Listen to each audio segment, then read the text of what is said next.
Hello guys. Ayan, nandito na naman tayo. So, ayan, update lang doon sa MRI test natin. So, tinawagan na ako ng family doctor namin. So, kailangan pumunta ng clinic niya to discuss what's the result of that MRI. So, ayan, on the way na ako after ng work. Sana maging okay lahat at sana ay walang serious na findings. Okay? So, ayan.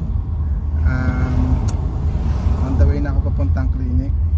Hihintayin daw nila ako sabi niya. Kasi supposedly hanggang 5 o'clock lang yung clinic, pero 5 o'clock yung out ko sa work.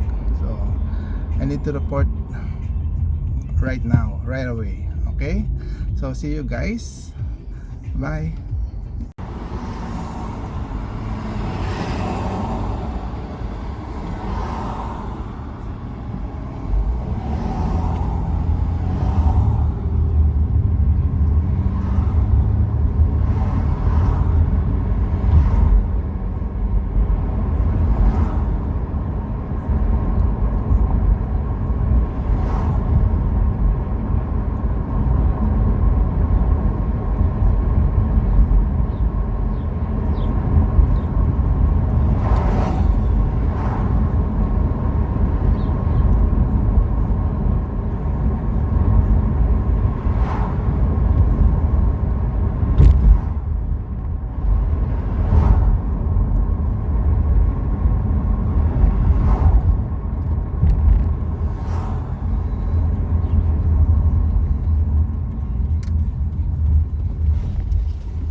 Babalik tayo. So ayan, kadadating lang natin dito sa clinic ng aming, ayan yung clinic niya. So samahan nyo ako sa loob, update natin kung ano yung findings sa atin ng MRI. Okay, see you in a bit.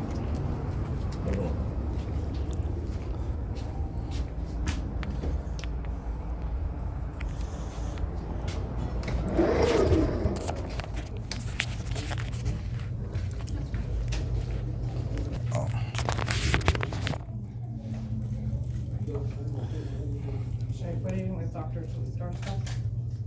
Why not? Well, otherwise.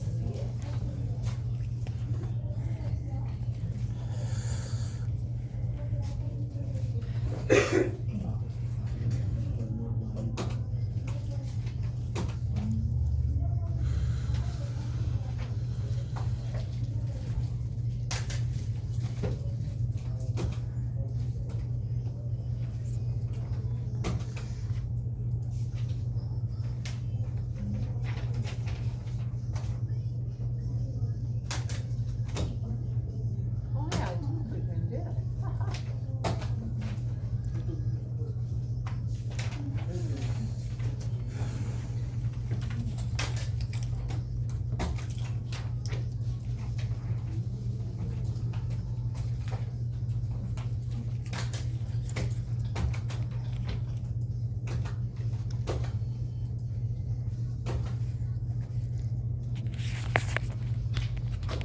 Which pharmacy do you use? Shoppers.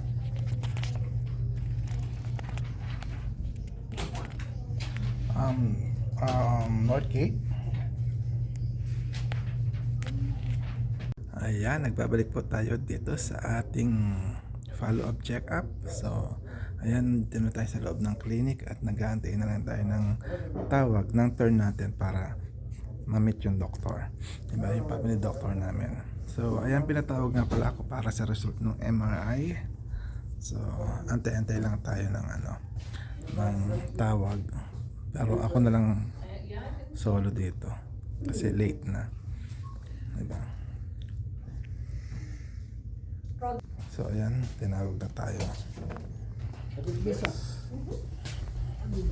Okay, so andito naman tayo sa loob ng clinic na mismo. So, dito ginaganap yung check-up. Dito na tayo sa hope we're doing okay. Diba? Tingnan lang natin kung ano yung resulta ng MRI. So, just wait. Meron pang 2 patient mag-asawa. After nun ako na. I'm the last patient. Kasi pinapunta lang ako for today's video. Kasi kailangan na yatang sabihin yung resulta. Okay. Just wait and see. Hey, who's here to come? Here.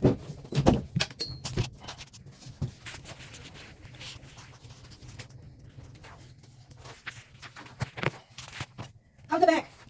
Sometimes it's still. Huh? Sometimes still. Lower back. Lower back on this one. Only the MRI.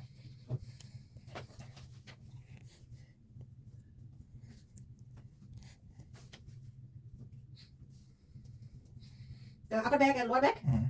Upper back and lower back both. No, the one that Upper and lower back. Yeah. Upper back. Upper back and then lower back. So middle back. Mhm. Upper back and middle back. Okay, you had the MRI, right? Mhm. MRI. Yeah. MRI of the cervical spine. Patient had the X-ray of the cervical spine for neck pain radiating down to the right shoulder, numbness tingling, and showed the moderately severely reduced C5, C6 intervertebral disc.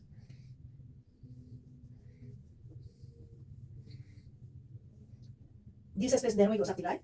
Okay, so MRI found multi-level degenerative disc, lots of arthritis, all the level.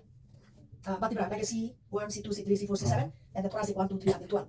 So, multi-level degenerative diseases, C5, C6, C7, T1, without significant spinal stenosis. No cord signal abnormality. Moderate pulmonary stenosis.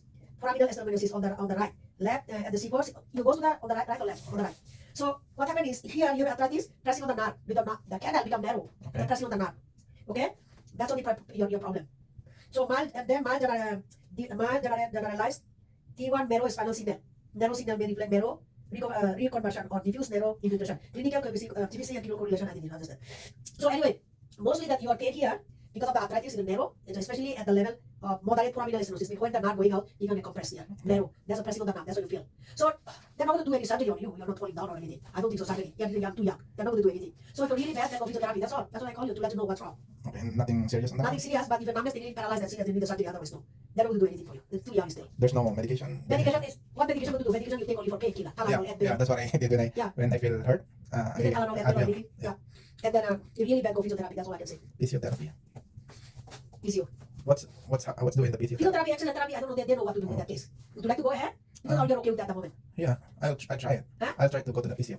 Okay. But not I Maybe physiotherapy, long waiting. long waiting. Long waiting. That's fine because we're leaving to the Philippines next. Huh? We're going to the Philippines next week, Or you're going to be Yeah. coming back. August. August. Okay, at that time, come and see. At that time, no use of going right now. Okay. If they call you, you're not here, you know?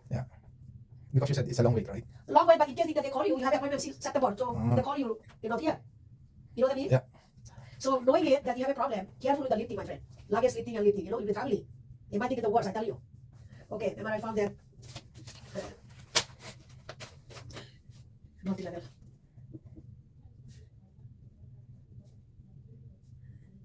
Multi-level, this level, this disease, C5, 6, and C7, thoracic 1. Mild stenosis movie. And then also the multi-level generalized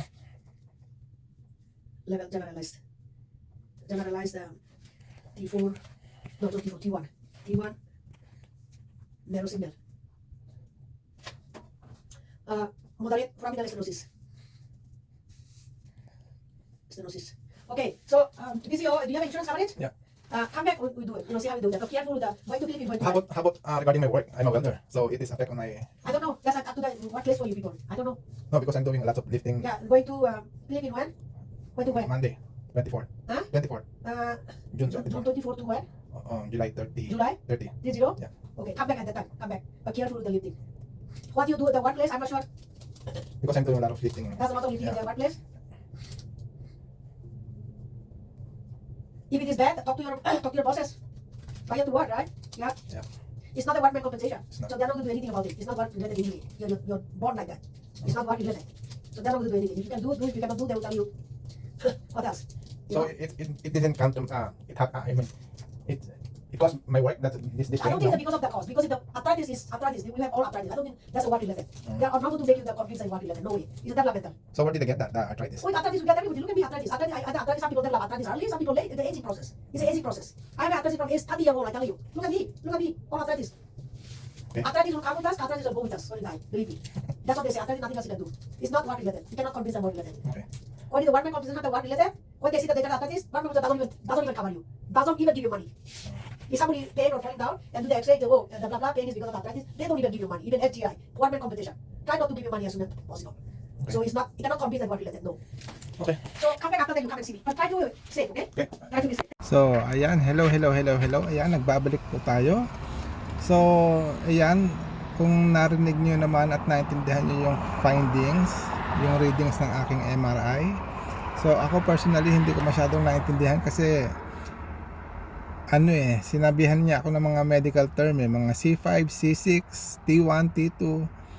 I don't know about that. Pero ang sabi niya lang sa akin nagnanarrow yung ugat ko dito sa likod na hindi naman siya serious pero kailangan antabayanan. Ayan, pinagbabawal sa akin na magbuhat kasi iyon pa naman talaga yung dati kong sakit pa tawag. Iniinda ng aking likod yung mahirap magbuhat. So ayan, iwasan ko daw magbuhat. Wala namang gamot kasi sabi niya pag sumakit just Tylenol or Advil kasi yun lang naman daw, wala kasi nire-recommend din niya ako na physiotherapy pero gagawin ko siya pagkabalik ko na ng after ng pahinga ko. So ayokong magdagdag ng stress during pahinga ko. So isipin ko na lang siya after pagkabalik natin. So ayan. So far may 50-50, medyo maganda, medyo pangit na na result ng pero mas maganda kasi hindi siya serious. Sabi pa nga niya sa akin pag serious yan, nothing serious kasi hindi naman ka natutumba na agad di ba? Pero kidding aside, pero iyon ang maiiwasan natin na alangang matumba na tayo bago pa natin yan gawing seryoso, di ba? So ayan, mild 50-50, parang narrow nga daw yung ugat ko dito sa likod ko kasi parang nababatak kaya pinalilimitahan sa akin yung pagbubuhat. So ayan, makuha naman siguro hindi na naman ako, nililimitahan ko na naman yung pagbubuhat ko, kaya kaso nga lang minsan bumabalik, talagang minsan masakit kaya ano ba to, kaya ayan, siguro konting ingat lang at alaga lang talaga sa katawan para mas humaba pa yung natin, yung buhay natin, di ba? Kasi alam mo na, mga bata pa yung mga anak natin, kaya kailangan maging malakas tayo, alaga natin yung sarili natin at ayan, control lang at kailangan, ayun nga, alagaan physically fit, emotionally fit. So ayan, in-update ko lang kayo regarding sa result ng MRI ko kasi na-open ko na rin naman sa inyo yung last video ko na nagpa-MRI ako. So ayan, exactly 10 days tayo tinawagan after ng MRI natin. 10 days tayo tinawagan ng ating family doctor para sa result. Pwede na rin siya kasi umabot pa rin naman siya sa ano natin, sa schedule. Kaya ayan, kaya masaya naman tayo, pero ayun nga, kailangan natin na mag-ingat kasi ayaw natin na humantong doon sa worst scenario, 'di ba? Worst case. So ayan, maraming salamat po, at sana ay